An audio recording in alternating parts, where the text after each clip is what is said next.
Are you curious about what it means to be humble? Is humility a quality that you admire in others and you'd like to develop more of in yourself? Today, I'm going to give you 3 keys to humility from Luke chapter 18. And if you watch through to the end of the video, I've also got a great quote from C.S. Lewis on humility. So, stick around, because all that and more is coming up.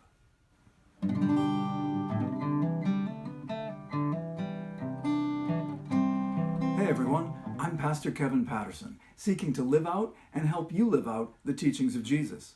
If that's your desire and you're new here, then be sure to subscribe. Today we're talking about 3 keys to humility, or how to become more humble. First of all, a little background. Jesus told a parable in Luke chapter 18, and he told it to people who were confident in their own righteousness.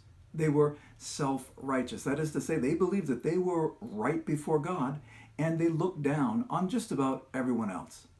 So Jesus told them this parable had 2 characters in it, a Pharisee and a tax collector.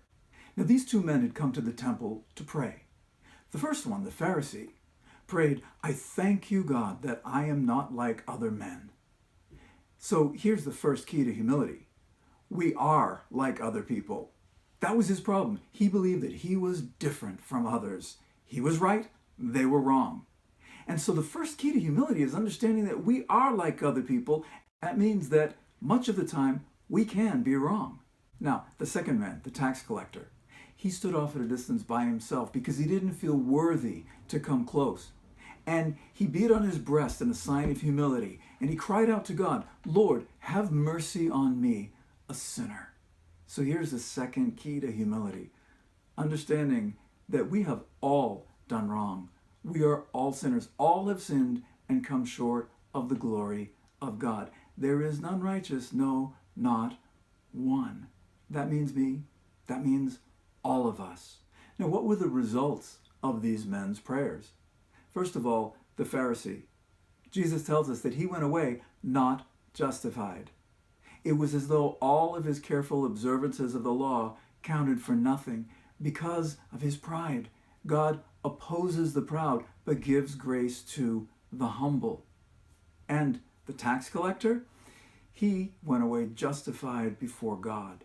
You see, we can relax and stop trying to justify ourselves. We don't need to justify our actions. We don't need to make excuses. We don't need to compare ourselves to others. We are sinners before God, but his mercy is poured out on the cross for us, and by grace through faith in Jesus, we stand justified.